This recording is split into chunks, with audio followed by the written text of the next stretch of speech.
Amén.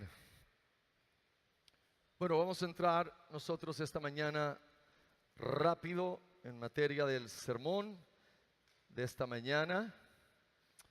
Como saben, estamos en todos estos meses sumergidos en la serie de sermones expositivos sobre el libro de Éxodo. Y ya entramos al capítulo 17 y hoy pretendemos cubrir lo que queda del 17 y el 18.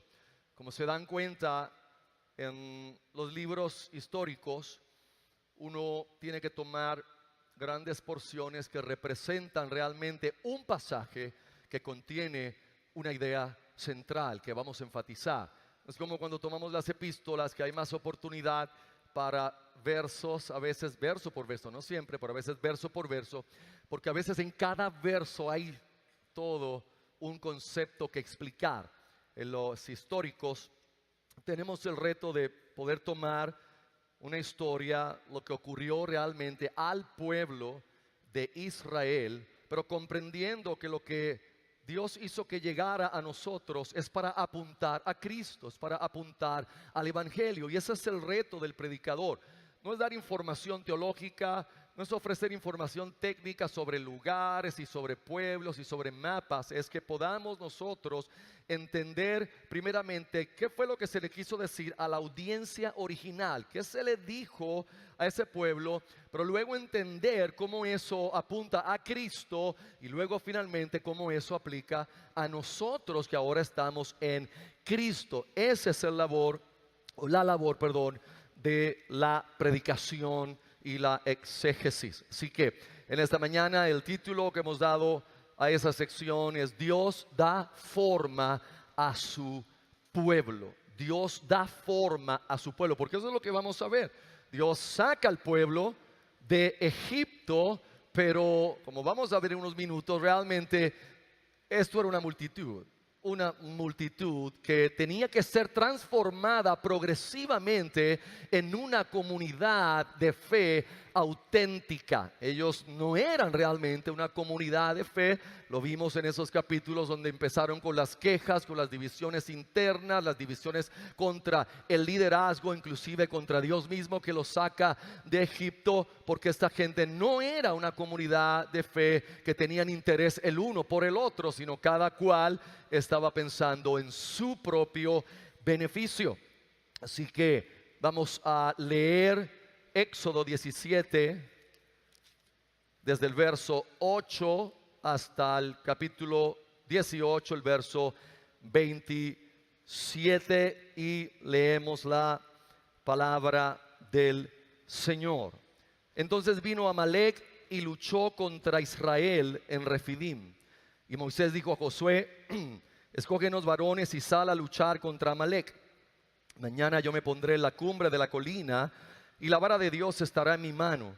E hizo Josué como Moisés le había dicho para combatir contra Amalec.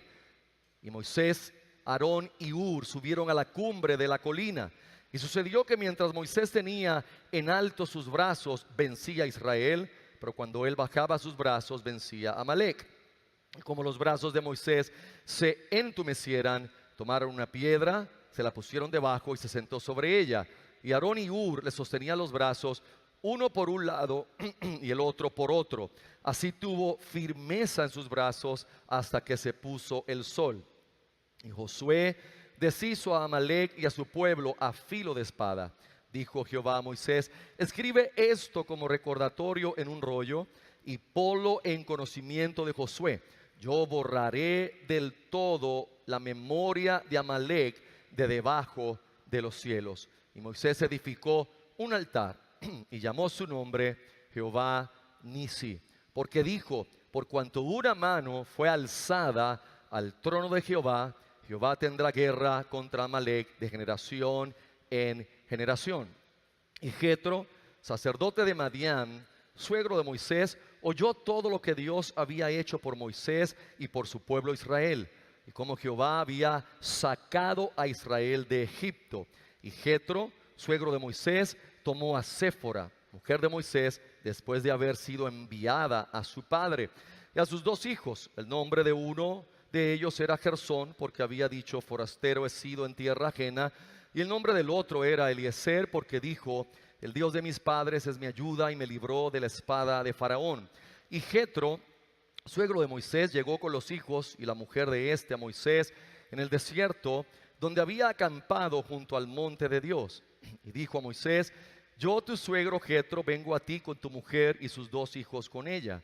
Entonces Moisés salió a recibir a su suegro, se postró y lo besó, y se preguntaron el uno al otro por su salud y entraron en la tienda. Relató entonces Moisés a su suegro todo lo que Jehová había hecho a Faraón y a los egipcios por amor de Israel, todas las adversidades que les habían sobrevenido en el camino y cómo Jehová los había librado. Y se regocijó Jetro de todo el bien que Jehová había hecho a Israel, que lo había librado de mano de los egipcios. Y Jetro exclamó: bendito sea Jehová, que os libró de mano de los egipcios y de mano de Faraón. Él ha librado al pueblo de mano de Egipto. Ahora sé que Jehová es mayor que todos los dioses, pues en aquello en que se ensoberbecieron, Él prevaleció contra ellos. Entonces Jetro, suegro de Moisés, tomó holocaustos y sacrificios para Dios. Llegó Aarón con todos los ancianos de Israel a comer pan con el suegro de Moisés delante de Dios. Y sucedió al día siguiente que Moisés se sentó a juzgar al pueblo, porque el pueblo se presentaba delante de Moisés desde la mañana hasta la tarde.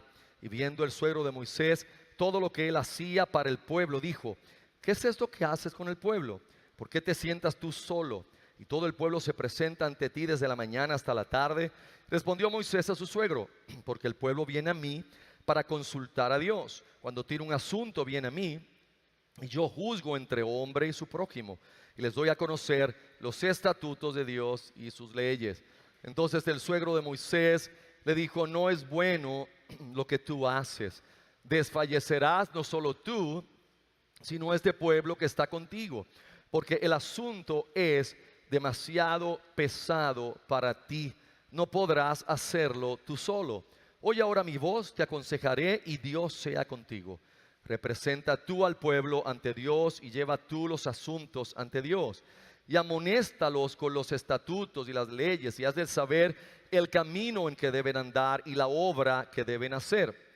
Pero escoge tú mismo entre todo el pueblo a hombres de valor, temerosos de Dios, hombres veraces, aborrecedores del lucro, y ponlos por jefes de miles, jefes de cientos, y jefes de 50 y jefes de 10. Y juzguen así al pueblo en todo tiempo. Sucederá que todo asunto grave lo traerán a ti, pero todo asunto sencillo lo juzgarán ellos. Aligera así la carga sobre ti y que la compartan contigo. Si haces tal cosa y Dios así te lo ordena, entonces podrás estar firme. Todo este pueblo también podrá ir en paz a su lugar. Y obedeció Moisés a la voz de su suegro e hizo todo lo que le dijo. Y escogió Moisés hombres de valor de todo Israel y los puso por cabeza sobre el pueblo, por jefes de miles, jefes de cientos, jefes de 50 y jefes de decena, para juzgar al pueblo en todo tiempo. Ellos juzgaban todo asunto sencillo, y el asunto difícil lo llevaban a Moisés, y despidió Moisés a su suegro, y éste se fue a su tierra.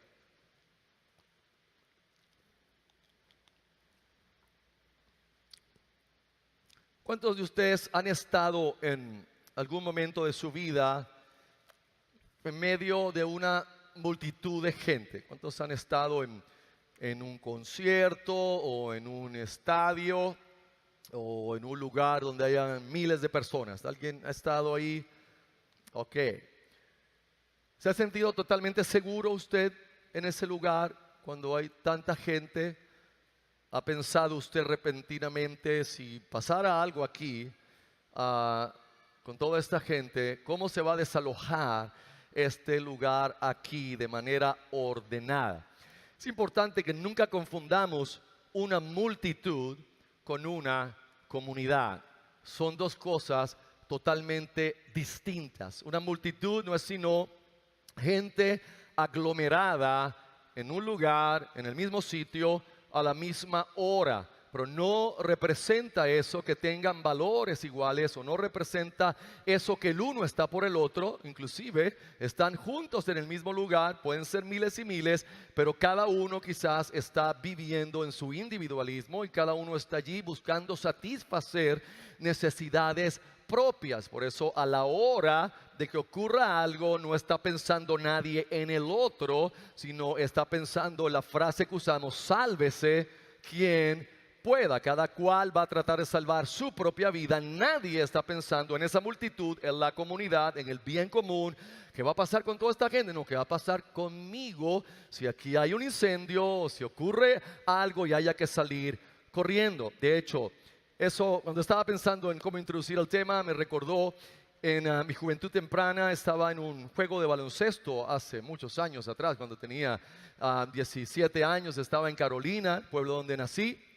Jugaban los Gigantes de Carolina contra los Gallitos de Isabela en la cancha de Country Club, la Manuel Carrasquillo Orpen. Y con mi mejor amigo desde la infancia hasta esa época, fuimos a ver el juego y estaba lleno. Los fanáticos de Isabela eran en ese tiempo, de Jimmy Thorsen, de toda esa figura. Si usted no sabe quién es Jimmy Thorsen, es una teología profunda, no se preocupe. Pero viajaron, estaba lleno, y los de Carolina también, y la cancha estaba repleta. Y siempre se ubicaban los fanáticos del otro equipo a un lado, casi siempre, y los de Carolina al otro lado, y así estaba. Y frente a la fila de abajo de nosotros habían tres caballeros típicos residentes de mi pueblo, y estaban allí con una caja y tenían toronja y tenían ginebra y estaban bebiendo y ofreciendo: ¿quién quiere toronjín? Y qué sé yo, ni qué cosa. Hasta que dijeron, ellos ya estaban tomados: vamos a molestar a la gente de Isabela. Y se movieron, y nosotros vimos que bajaron y se fueron al otro lugar. Nosotros seguimos viendo el juego hasta que de repente, cuando miramos allá, hay gente rodando por las gradas, hay peleas y puños. Y bueno, los jugadores de Isabela salieron, tuvieron que brincar hasta una verjita que cubre la cancha. Jimmy Thorsen se lastimó la espalda ese día. Ellos dieron golpes porque su familia estaban siendo agredidas también. Y nosotros, todo se paralizó. Inclusive hubo una respuesta rápida de la policía. Yo pienso que estaban cerca al haber tanta gente en la cancha, y entró la policía y tomó control. Y de repente nosotros vimos a los tres tipos que llegaron a la fila otra vez, descamisetados, con sangre en un ojo, y diciendo: ay, por poco nos mata esa gente. Ellos fueron los que provocaron un motín que pudo haber escalado en algo mayor, donde inclusive pudiera morir gente si aquella multitud trataba de salir todos a la vez. Gracias a Dios, Dios no lo permitió. El juego no se pudo terminar y se terminó, lo tuvieron que reprogramar porque ya no se podía con aquel ambiente. Ahora, tristemente, en el 2008, en Long Island, en el Walmart de Long Island, uno de los Walmart de Long Island, en el Viernes Negro de ese año, ocurrió algo que cada vez que yo pienso en eso, veo el pecado nuestro en su exposición plena, hermanos.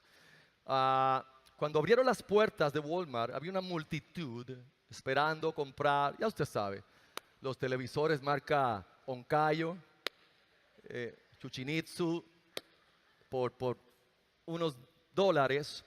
Y esa multitud estaba tan desesperada. Esa gente fueron tan egoístas, fueron tan ególatras, pensaron tan solamente en ellos, que al empujar las puertas y provocar una estampida, un joven que trabajaba en la tienda, jamaiquino de 28 años, fue aplastado por la multitud, hermanos, y murió allí. La gente lo pisoteó, caminaron por encima de él como sin nada. Y este joven murió aplastado y asfixiado, y su corazón realmente cedió. Tuvo finalmente, obviamente, un ataque cardíaco. La familia no daba crédito de la insensibilidad que puede tener el ser humano. Pero no solamente eso. Más me eriza la piel que cuando los empleados Comenzaron a gritar y a notificar: paren, ha muerto un empleado.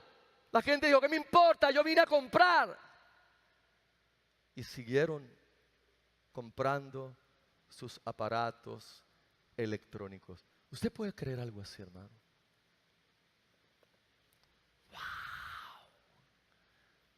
¿Te imaginas hubiera sido nuestro hermano? ¿Cómo uno siente que esa muerte es totalmente fuera de sentido? ¿Por qué quiero traer ese punto? Porque a veces uno confunde que gente está junta en un lugar creyendo que son una comunidad, pero no son una comunidad. Porque cuando hablamos de comunidad, no hablamos de gente buscando su propio bien. Hablamos de gente que comparten valores, características y creencias en común, pero que eso los lleva a buscar el bien del uno del otro y a pensar en el bien común antes del propio. Eso es una comunidad. Y la comunidad de fe, el pueblo de Dios, es esa clase de comunidad, o está llamado a ser esa clase de comunidad.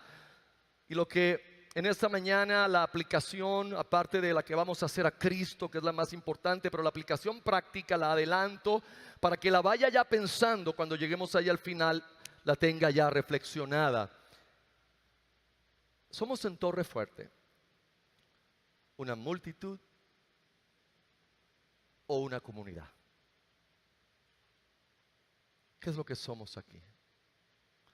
Usted viene aquí como comunidad de fe, o usted viene aquí para satisfacer sus deseos, sus necesidades, su necesidad de autoestima, su necesidad de valor o necesidades que usted cree tener. Es bien importante, porque lo que vamos a estar viendo aquí es cómo Dios toma a una multitud que saca de Egipto.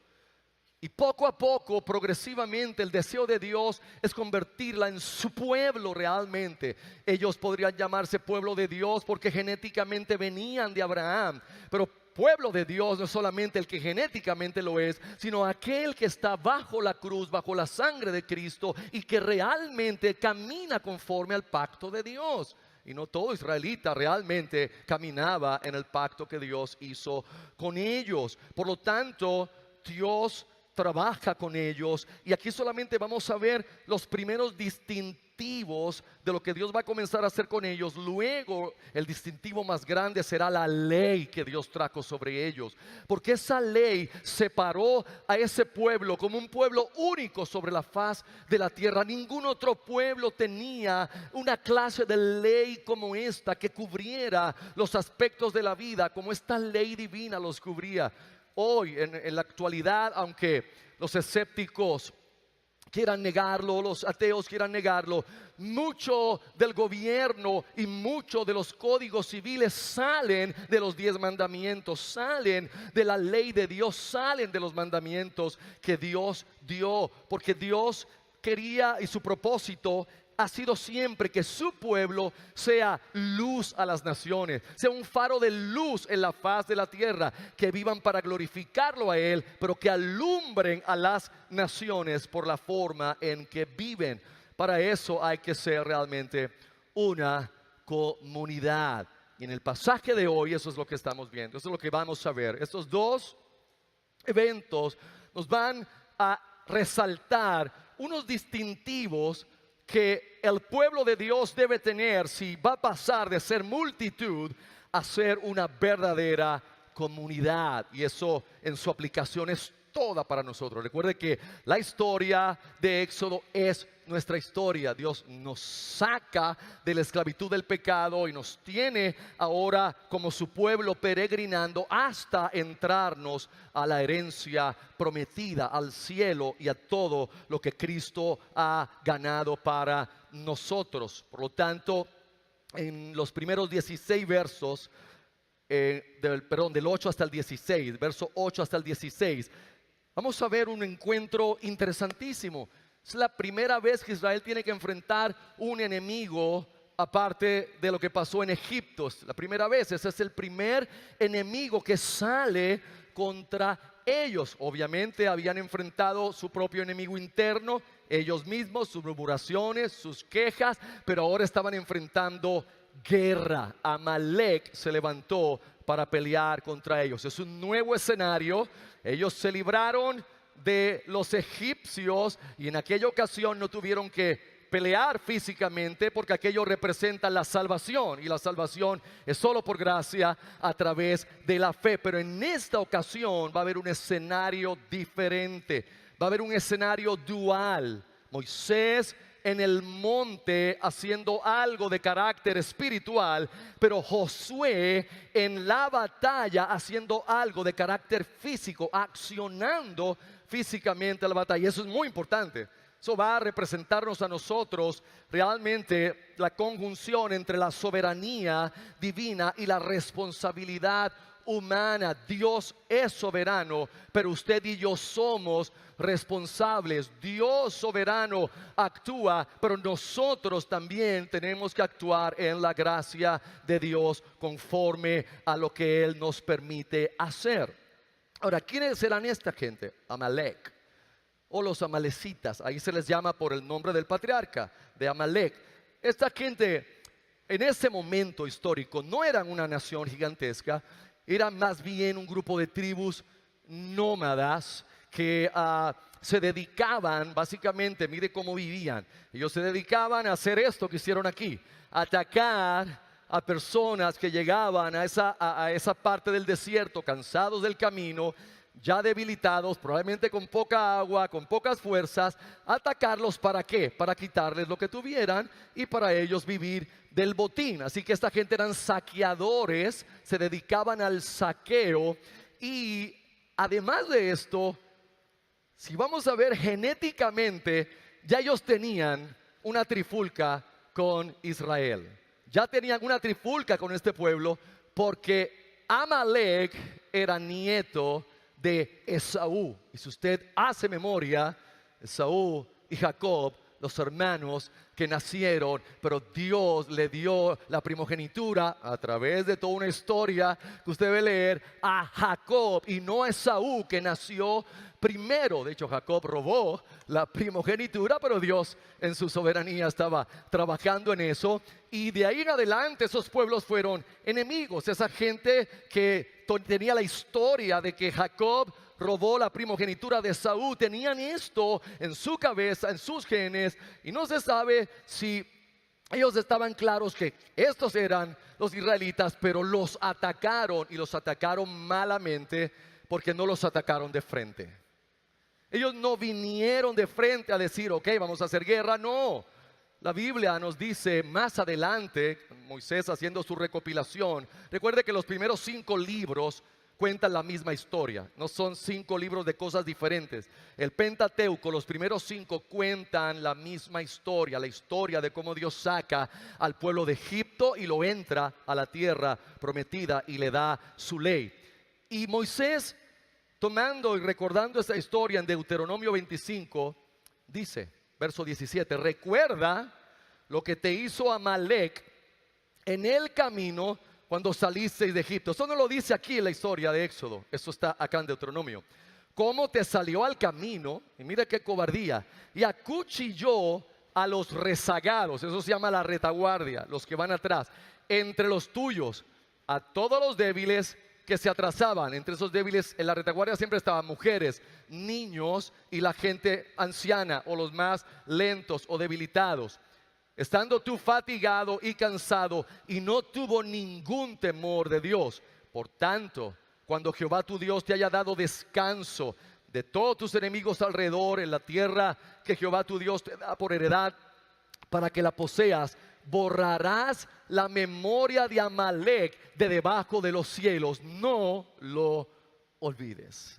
Dios dijo, vamos a borrar la memoria de este pueblo, que es un pueblo que representa la simiente de la serpiente. Usted recuerda que desde el libro de Génesis hay dos simientes que están corriendo. La simiente de la mujer, que finalmente apuntaría a Cristo nuestro Redentor, pero la simiente de la serpiente, que obviamente apunta al diablo, al maligno, a todo lo que proviene de él. Y esas simientes siempre han estado en combate. Amalek siempre ha estado en combate con el pueblo de Dios, y Amalek estará en combate con el pueblo de Dios hasta el día que salgamos de este planeta.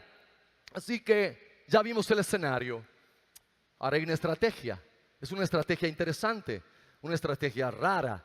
Digo rara para Josué, porque Moisés dice: ¿cómo tú te sientes si yo te digo, bien, Luis David, hay una pelea aquí ahora, entonces vamos a hacer esto?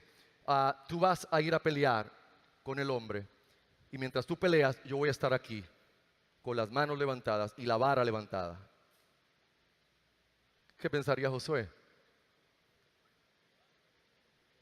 Vamos a cambiar lugares.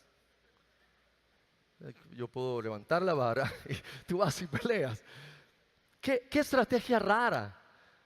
Moisés sube a lo alto del monte, levanta las manos, pero bien importante, la vara, no solamente las manos. En una de sus manos estaba la vara de Dios. Y Josué escoge unos varones selectos, o sea, los que realmente podían pelear, y enfrenta a Amalek. O sea, hermanos, aquí no es que los estaban mirando, aquí no es como en otros, estad quietos, no, aquí fue a cuchillazo, a espadazo, lanza, sangre, sudor. Estaban peleando realmente contra Amalek, y Moisés está en el monte con la vara levantada. Y dice la escritura, la palabra de Dios, que mientras las manos de Moisés permanecían arriba, la vara de Dios levantada, Israel prevalecía.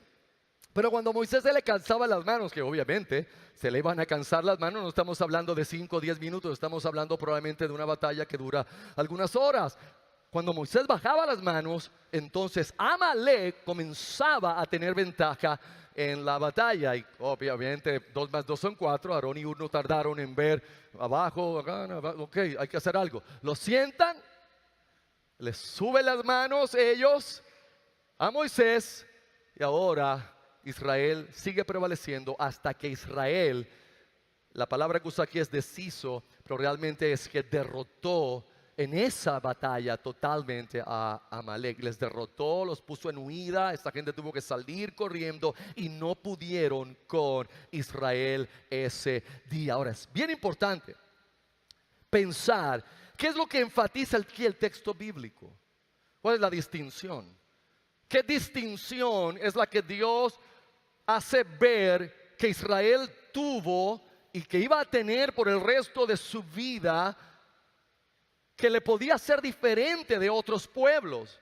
Porque algunas veces tomamos el texto bíblico, been there, yo también lo hice con este verso, y enfatizamos los detalles que no son realmente el énfasis que nos está comunicando el verso. Como por ejemplo, ves, Aarón y Hur levantaron las manos. Eso es tipo de que tienen que ayudar a los pastores, tienen que levantar las manos, y hay sermones completos de hay que ayudar a los pastores con Aarón y Hur.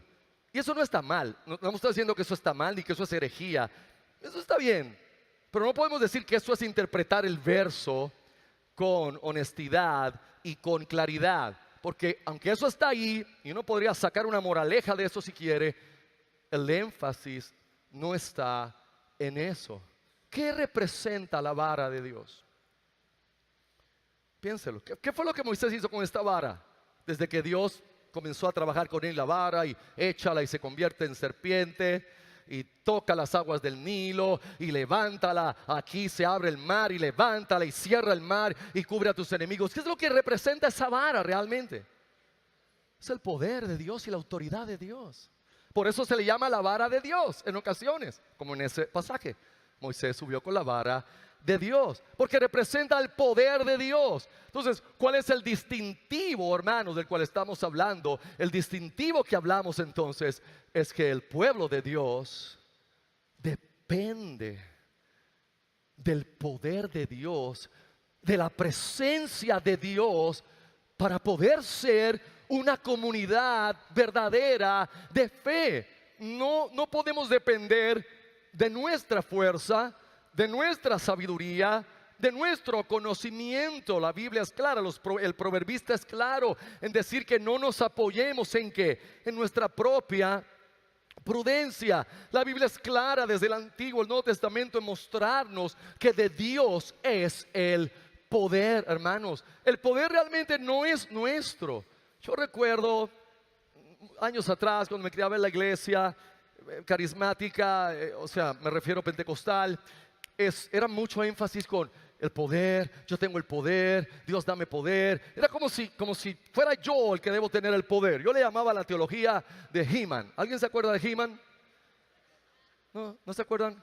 Yo tengo el poder, ¿te acuerdas? Pues era como que, wow, yo tengo el poder, y eso captaba la atención a la gente. El evangelista, ese hombre tiene el poder de Dios.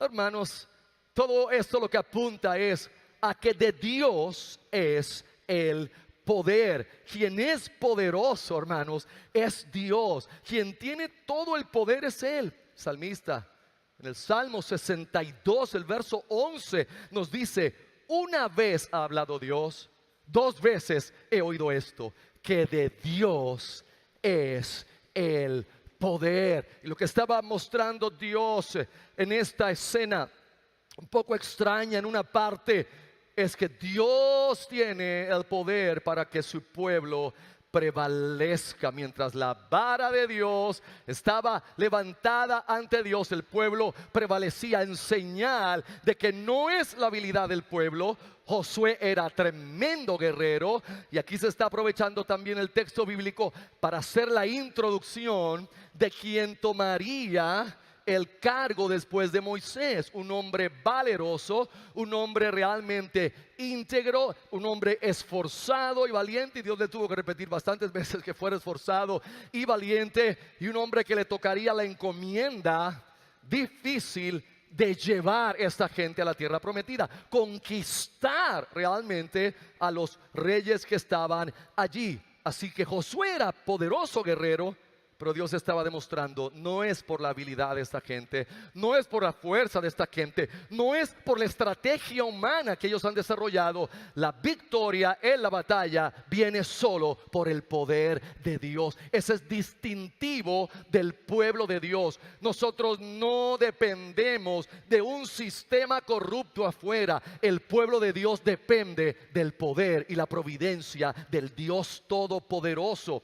Es lo que Zacarías, el profeta, en una de sus profecías, y Zacarías es un libro interesante, tuvo varias profecías simbólicas y uno tiene que descifrar los símbolos, pero obviamente no es nuestra asignación esta mañana trabajar con los símbolos de Zacarías. Pero en medio de la profecía que trabaja con los dos olivos, con la lámpara de aceite y los dos olivos, él vio una lámpara, un candelabro, que tenía 7 lámparas y que tenía un olivo a cada lado y que estaba conectado por unos tubos, y el candelero era alimentado por los olivos, significando obviamente eso, que nunca se apagaba, que el suplido era completo, perfecto, perpetuo, que siempre había el poder de estar encendido. Y cuando él pregunta al ángel que le está enseñando todas estas cosas, el ángel le dice: esa es la palabra del Señor a Zorobabel, no por el poder ni por la fuerza, sino por mi espíritu, dice el Señor de los ejércitos. Dios estaba mostrando a Zorobabel, gobernador de Judá, y le estaba mostrando también a Josué, no el de Éxodo, a Josué sumo sacerdote en ese momento post-exílico, en el exilio babilónico. Le estaba mostrando a esta gente que el poder venía de Dios, que la victoria finalmente vendría de la mano de Dios y por el poder de Dios. Hermanos, para la iglesia del siglo XXI, esto es algo sumamente importante.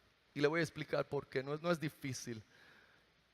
Es que nosotros nos hemos acostumbrado en esta vida a depender de nosotros mismos y de todos los recursos a nuestra disposición. Piénselo. El modernismo, el progreso ha traído como consecuencia nuestro attachment, debo decir, nuestro apegamiento al sistema. Estamos acostumbrados a resolverlo todo con algún botón. De alguna manera, esto resuelve esto resuelvo aquello, con esto resuelvo esto. Y se nos olvida que al final de los finales, todavía esta sigue siendo la misma historia. No es con el poder nuestro, no es con la fuerza de ejércitos, o como decía el corito, no es con espada ni con ejércitos, es con su Santo Espíritu. Yo debo reconocer que si yo estoy en pie esta mañana, que si estoy aquí en un matrimonio de 33 años, que si tengo mis hijos todavía congregándose en la casa de Dios, nada de eso tiene que ver con mi poder, con mi fuerza, con mi habilidad. Todo eso tiene que ver con que Dios es poderoso. De Dios es el poder, y Él se glorifica, hermanos, en que su poder se despliegue a favor de su pueblo. Ahora, aquí hay un escenario interesante, un cuadro, debo decir. Moisés representa ¿a quién entonces? Porque Moisés está en el monte con la vara levantada. Mientras la vara está levantada, el pueblo gana. Como usted sabe, Moisés es el mediador entre Israel y Dios. Él es el mediador, la Biblia es clara en eso. Él es quien sirvió de mediador. Y cuando sigamos en esa historia, usted va a ver cuánto tuvo que mediar. Inclusive en un momento en que Dios le dijo, vamos a erradicar este pueblo, te voy a dar otro pueblo. Y Moisés, como mediador, sale, no, y pareciera que convence a Dios. Pero todo esto, obviamente, hermanos, es parte de la soberanía y del plan de Dios. Entonces, ¿quién es nuestro mediador hoy? ¿A quién representa entonces Moisés cuando buscamos a Cristo en esta historia? Moisés representa a Cristo, quien es nuestro mediador y es nuestro intercesor. Aquí obviamente no hubo palabras de una oración. Y no vamos a entrar en una discusión teológica, porque algunos dicen no, aquí no hubo oración. Otros dicen que el acto de levantar las manos, y buscan varios versos bíblicos, ya de por sí habla de oración. Independientemente que no hay una sola palabra que Moisés habló, obviamente él estaba actuando como mediador entre Dios e Israel.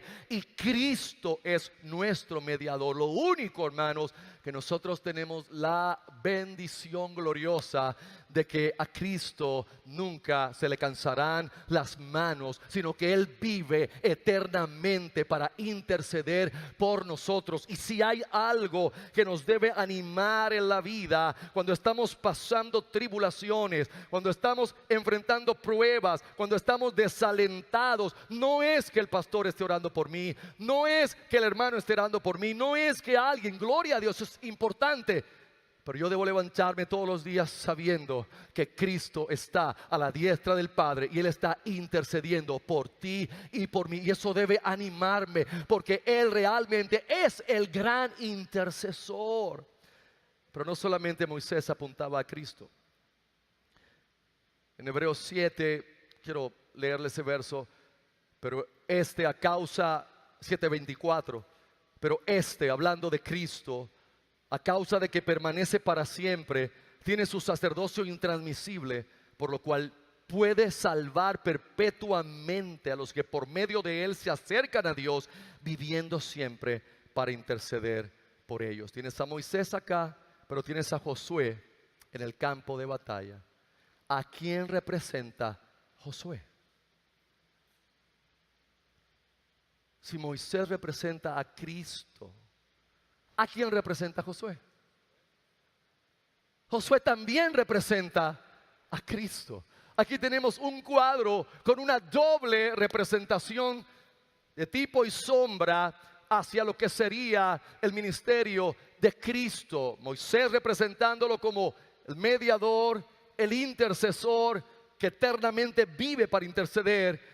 pero Josué representándolo como ese guerrero victorioso, como nuestro héroe, como el campeón de nuestra redención, que vino enviado por Dios para salvarnos.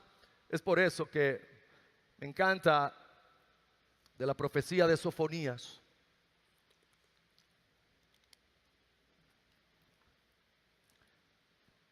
El capítulo 3 del profeta Sofonías.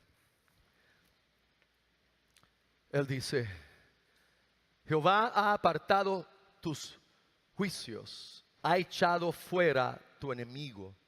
Jehová, el rey de Israel, está en medio de ti.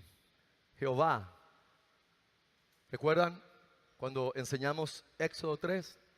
Yahweh, yo soy el que soy.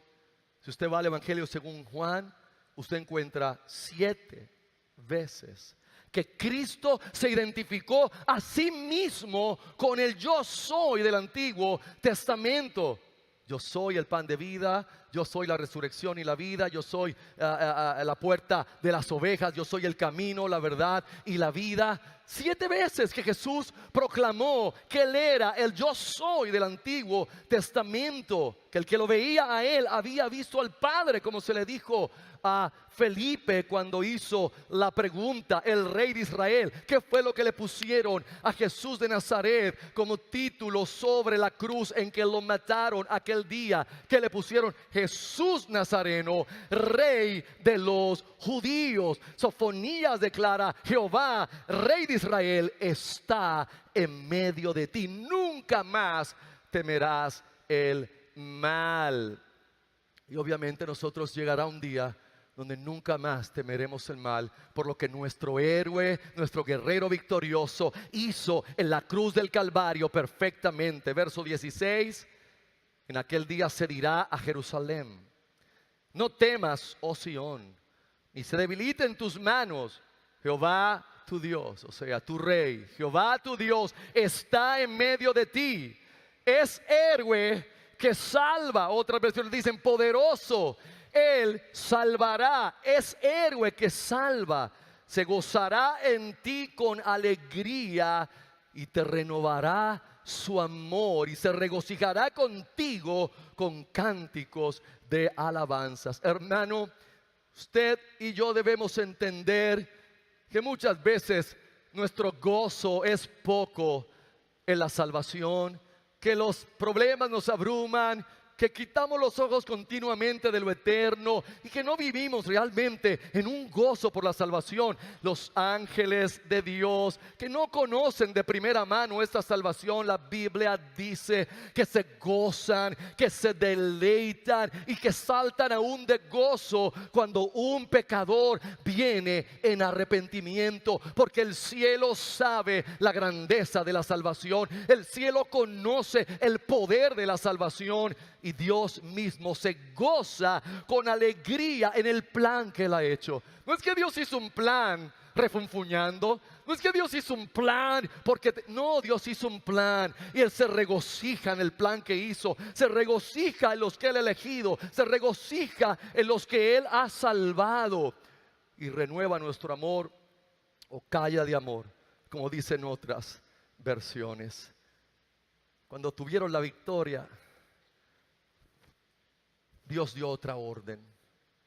Y la orden fue de escribir.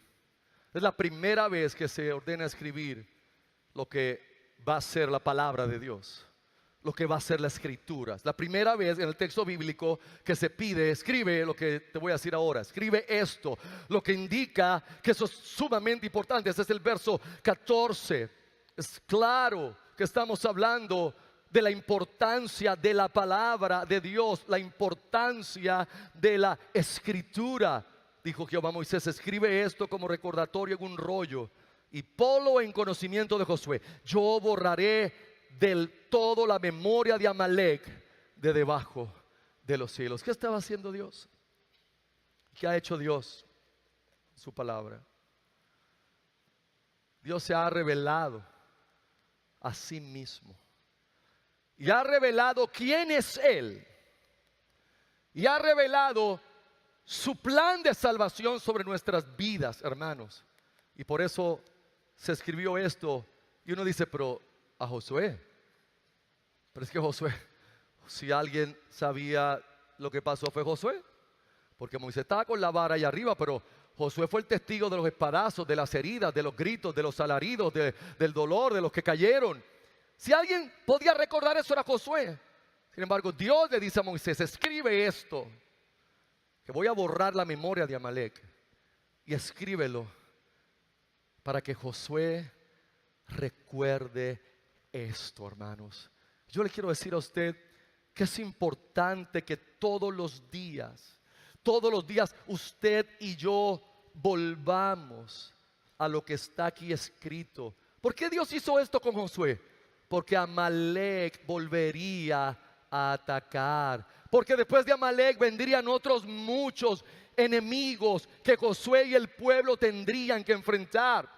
El distintivo del poder de Dios no es de un día. No es que hay poder el domingo en la reunión. Es que Dios vive con nosotros y está entre nosotros todo el tiempo. Es que yo tengo que ir a esta palabra todos los días para recordarme que hay enemigos que yo voy a enfrentar, que yo estoy peleando obviamente con el pecado residente que quedó en mí, que peleo contra el diablo y sus huestes, y que peleo contra el sistema corrupto que quiere seducirme. Pero esa pelea no es mía solamente. En esa pelea Dios nos ha dicho, hey, yo voy a pelear contra Amalek todos los días. Yo voy a borrar la memoria de Amalek de su existencia, lo que indica que esto apunta a un día glorioso en que ya Amalek no tendrá memoria, ya el pecado no estará en nosotros, ya el diablo no tendrá memoria, y ya el mundo como lo conocemos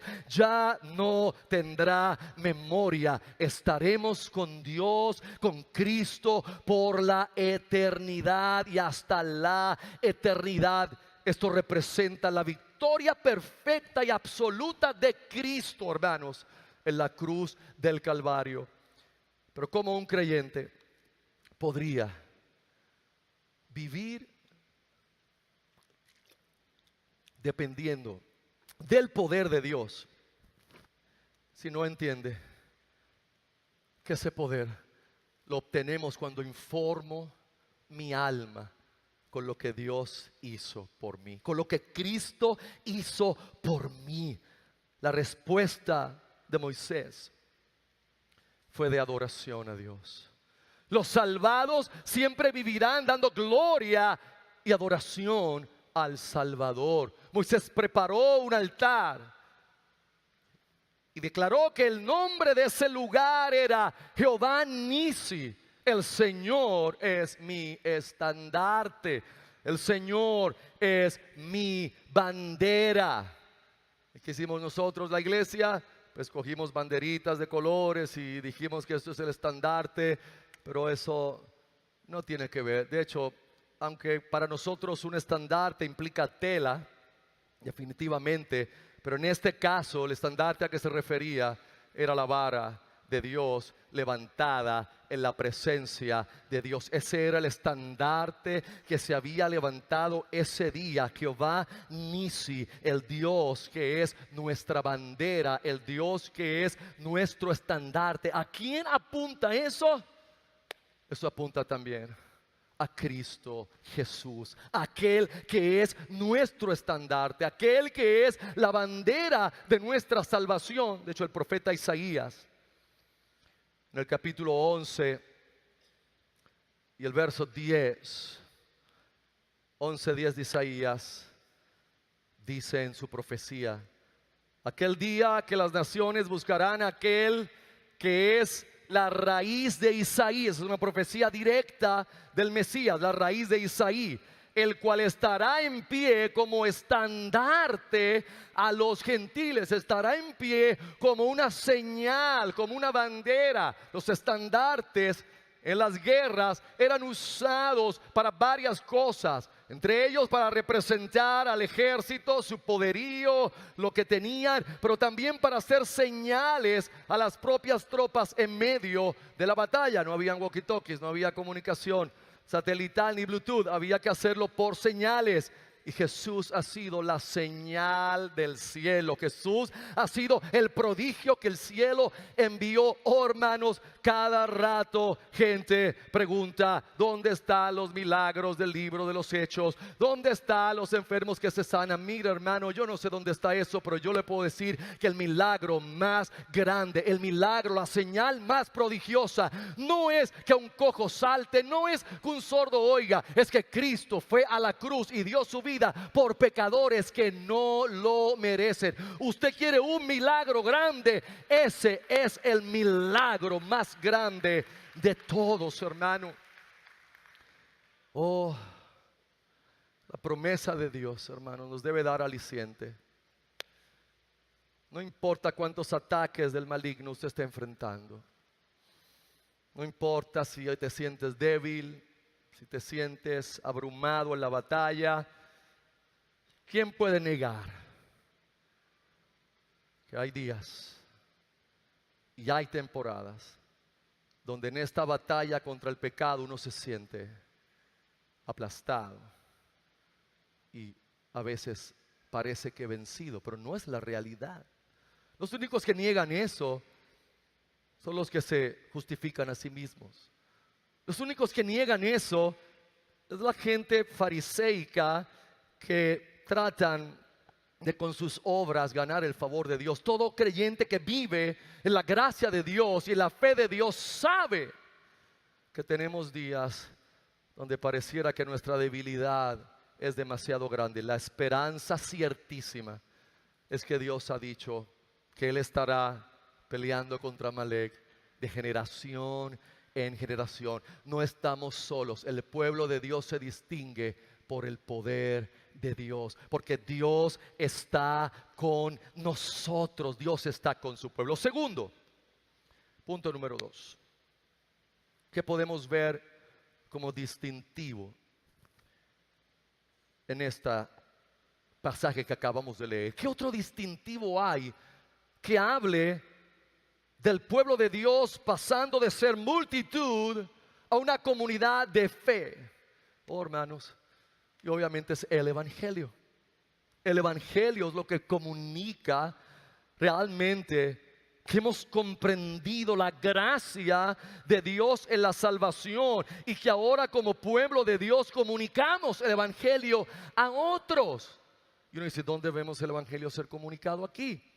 Por favor, mire bien claro el capítulo 18. En el capítulo 18 ocurre algo interesante. Es el encuentro de Moisés y Jetro. Muchos estudiosos ven esto claramente como algo que fue colocado aquí.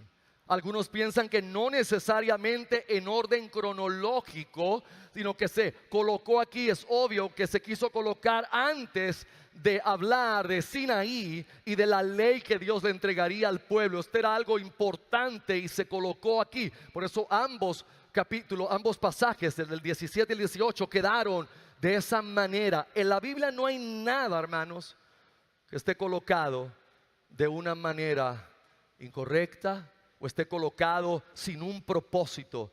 Y cuando vemos la visita de Jetro y vemos la comunicación de Moisés con Jetro, luego de pasar de los saludos culturales, luego de pasar del beso y de cómo está la familia, ¿qué fue lo primero que Moisés hizo?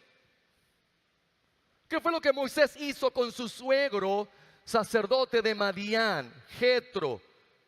Moisés le contó lo que Dios había hecho. Moisés predicó el Evangelio. Recuerda, hermanos, este es el Evangelio en el Antiguo Testamento. Esta es realmente el suceso, la salida de Israel de Egipto. Es el suceso más importante en el Antiguo Testamento, que apuntaba hacia el suceso más importante de la historia, que sería la cruz, la obra perfecta de Cristo. Y en el Antiguo Testamento, ¿de qué se hablaba? De lo que Dios hizo Usted ve los salmistas vuelven a recontar la historia, los profetas, todo el mundo vuelve a qué, a mirar hacia allá, porque aquello era lo que representaba la salvación. ¿Qué nosotros debemos hablar hoy? De la cruz. Moisés habló con Jetro y le contó todo lo que Dios había hecho. Debe haber tardado un buen rato en explicarle cada plaga, cada cosa. Le explicó todo lo que Dios hizo contra los egipcios. Le explicó la salida. Le explicó las situaciones que tuvieron en la jornada, las murmuraciones del pueblo, todo eso y la liberación completa que Dios hizo. ¿Quién es Jetro? Aquí viene un punto interesante en el cual yo no quiero permanecer en detalles técnicos, pero es importante. Aquí es donde los estudiosos y la historia, como siempre, pues chocan. Porque para unos Jetro representaba un sacerdocio del Dios Altísimo, de Dios, Elohim, no de Yahweh, porque él no conocía el nombre de Dios.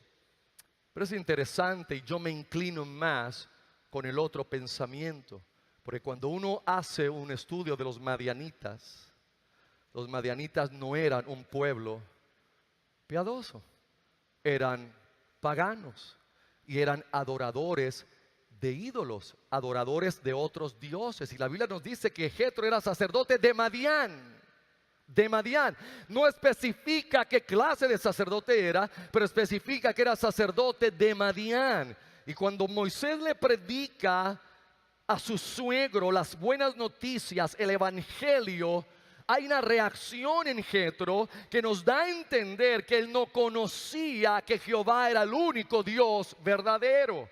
Él mismo lo expresa cuando en el verso 9 del capítulo 18 dice: y se regocijó Jetro de todo el bien que Jehová había hecho a Israel, que lo había librado de mano de los egipcios. Y Jetro exclamó: bendito sea Jehová, que os libró de mano de los egipcios y de mano de Faraón. Él ha librado al pueblo de mano de Egipto. Ahora sé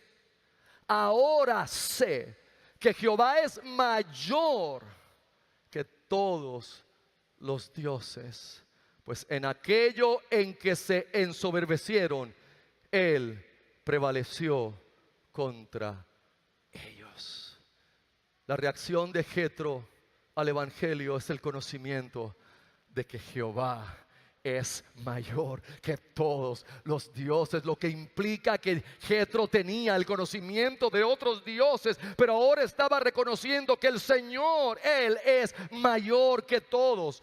Algunos quieren llevarlo un poquito más al extremo y decir luego que los sacrificios que se hicieron y la comida pactual que hicieron representaba oficialmente el ingreso de Jetro al pueblo de Israel. Es cierto que de esa manera se hacía, pero estirarlo hasta ahí sería no respetar lo que está escrito. Algunos piensan que simplemente representó el respeto de Moisés en tener a su suegro que ofreciera sacrificios delante de Dios y comer la comida de pacto entre ellos con los ancianos de Israel. De todas formas, hermanos, eso a nosotros nos tiene que dar el entendimiento de que el pueblo de Dios tiene como distintivo predicar el evangelio. Predicar el evangelio no puede ser un ministerio de la iglesia que se compone de 20, 30 hermanos que salen a evangelizar. Eso no puede ser. Esas son cosas que debemos hacer y podemos hacer. Pero el pueblo de Dios predica el evangelio. ¿Por qué predica el evangelio? Porque tiene el evangelio. Porque si realmente yo he sido transformado y el evangelio representa la historia más grande de lo que yo debo vivir asombrado, de eso es que yo le voy a hablar a la gente. Reflexionemos hoy de qué hablamos nosotros. Porque de la abundancia del corazón habla la boca. ¿Habla usted del evangelio? El peligro de nunca hablar el evangelio es no tener el evangelio. Yo no puedo dar ni hablar lo que no tengo. Y por misericordia del Señor, cuando usted vaya a predicar el evangelio, prediquemos el evangelio. El evangelio predicado no es, oye, Cristo me sanó, Él es bien bueno y me sanó. Oye, Cristo me dio una casa, man. Si tuvieras esa casa, brother, tacho, tienes que ir a casa para que vea las obras de Dios. O mira este carro, brother, este carro que Dios me dio. Pastor, le prediqué el evangelio a esa gente. ¿El evangelio? Eso no es el evangelio. Tú le habrás dicho de la generosidad de Dios y de la bondad de Dios. Dios es bueno y hace eso. Pero eso no es el evangelio. ¿En algún momento tú les dijiste que ellos eran pecadores, necesitados de un Salvador? No, porque yo no los quiero ofender. Es que ese es el evangelio, hermanos. El evangelio no es simplemente beneficios que Dios me ha dado por su generosidad. El evangelio es que usted y yo estábamos destituidos y perdidos y nuestro destino era el infierno. Pero aún siendo pecadores, Cristo murió por nosotros para salvarnos. Si esa noticia a usted y a mí no nos anima a salir y a decirle a la gente: hey, Cristo me ha salvado y yo quiero hablarte de la salvación, nada lo hará, hermanos. Si el evangelio no nos motiva, nada nos motivará. Moisés le predicó el evangelio y su suegro Jetro reaccionó ante la buena noticia. Los salvados predican el evangelio. Punto número 3 y final. ¿Cuál es el otro distintivo que vemos en este pasaje? ¿Cuál es el otro distintivo que vemos que nos ayuda a la transformación de multitud a una comunidad de fe? Versos 13 en adelante, Jetro vio algo que Moisés hacía, que para Moisés era muy normal: levantarse al rayar el alba, sentarse ahí y recibir a todo el pueblo por horas y horas hasta la tarde, horas y horas. Y la gente venía, que aquel me robó una cabra, que este hizo lo otro, que aquel hizo, que este hizo esto, que este hizo lo otro, que aquel está mirando a mi hija, que qué sé yo qué cosa. Y Moisés entonces se sentaba para juzgar cada caso y enseñarles a ellos cómo debían vivir. Recuerde que la ley todavía no había sido dada y entregada, pero vivían con códigos morales, entendiendo el carácter de Dios. Cuando Jetro vio esto, entonces los versos que siguen es Jetro buscando darle un consejo a Moisés. Obviamente este consejo venía de Dios. Obviamente este era un consejo providencial. Si Moisés no seguía este consejo, iba a pasar lo que Jetro le dijo: te vas a morir. Si tú no buscas alivianar la carga, y ese es el distintivo, el pueblo de Dios tiene un ministerio plural. No es el ministerio de un hombre. La cultura evangélica moderna viene de esa situación errónea.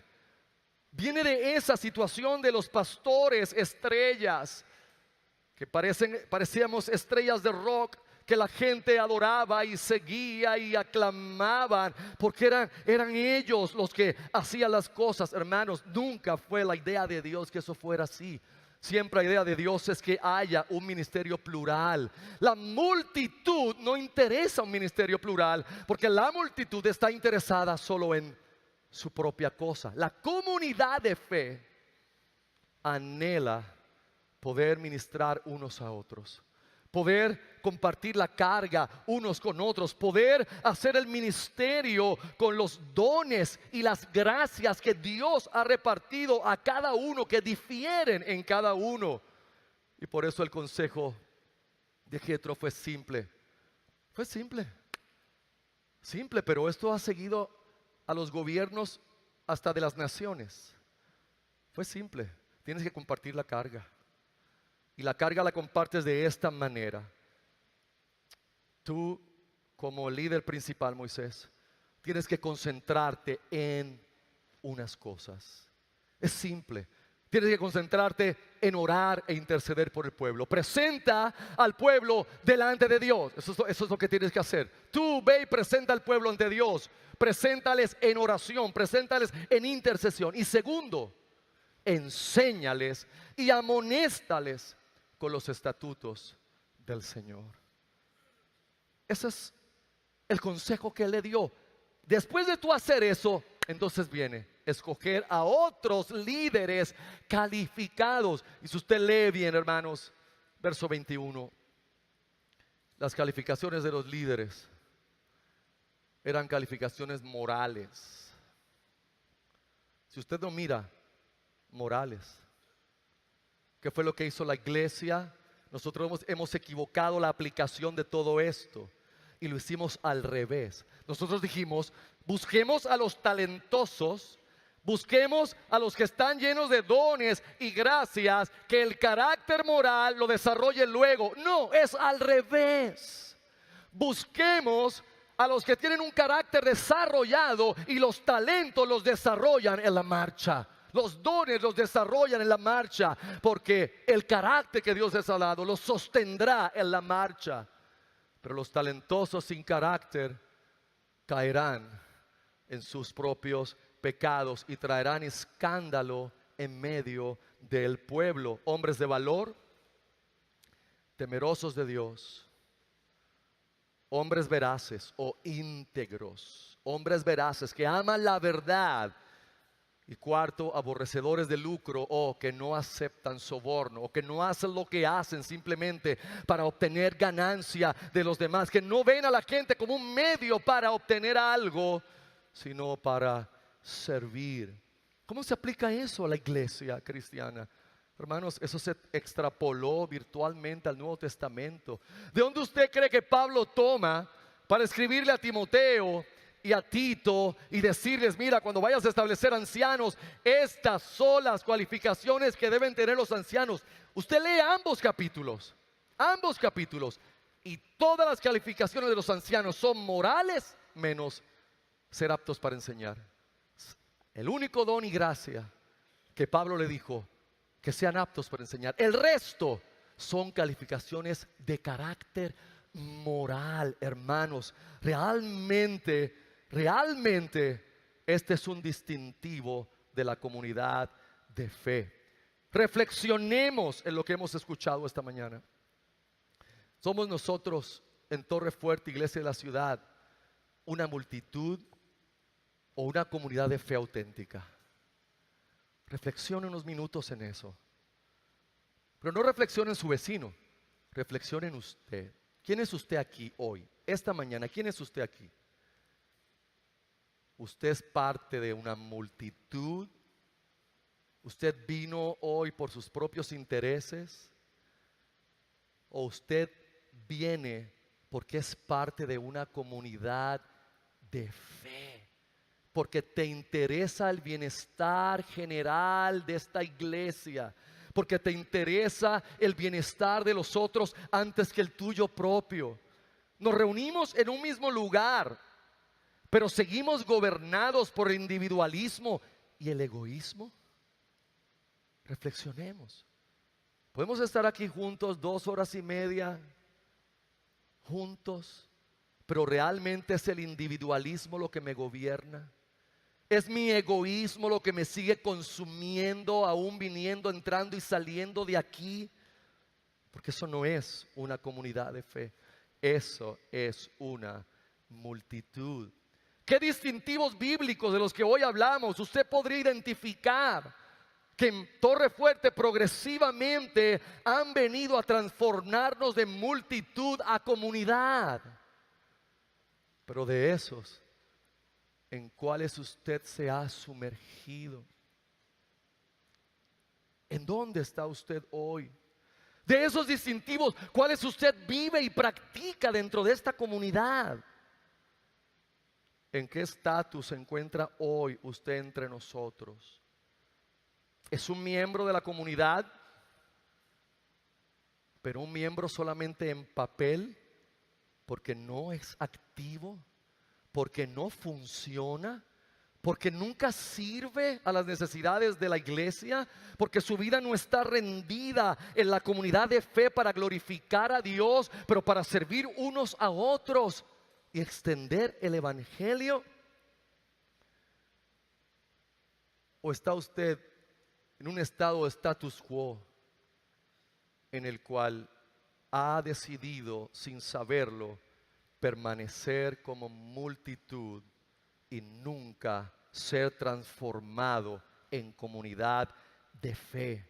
Pregúntese esta mañana, pregúntese, porque esta es la razón de por qué esta historia está aquí. Esta historia no está aquí para yo saber técnicamente de la batalla y del consejo de Jetro. Está ahí para que yo me pregunte hoy, ¿qué somos nosotros? ¿Multitud o comunidad de fe? ¿Cómo usted se siente? ¿Qué es usted? ¿Multitud o comunidad de fe? ¿Te interesa la vida de la gente en este lugar? Eso es comunidad de fe. ¿Te interesa solo tu propio bienestar, tu propia vida? Eso es multitud. Dios ha estado transformando esta iglesia, hermanos. Pero transformación doctrinal no es solo lo que Él quiere. La transformación doctrinal nos debe llevar a la transformación eclesial, como iglesia, como cuerpo.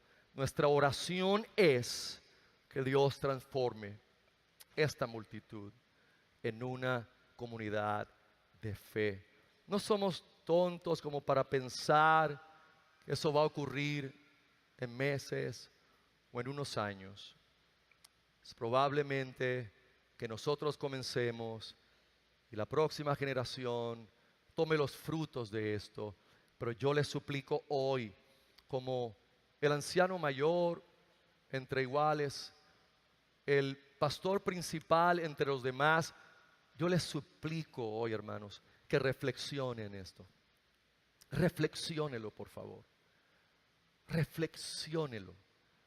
Yo he traído muchos mensajes a esta iglesia.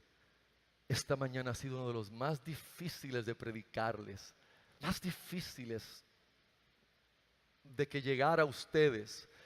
Y no me explico por qué, pero entiendo que Amalek sigue peleando con nosotros y que esto es un mensaje sumamente trascendental para nuestra comunidad de fe, para nosotros es sumamente trascendental. Yo doy gracias a Dios porque ya hay un núcleo de gente aquí que vive en comunidad, pero es un núcleo pequeño. El resto entran y salen como multitud, y lo más que me duele no es eso, es que no les importa. Es que nada los mueve, es que nada trae transformación, es que nada los cambia, es que nada puede penetrar esos corazones que se han vuelto apáticos, indiferentes, sino que continúan por años su jornada de entrar y salir siendo multitud y no iglesia.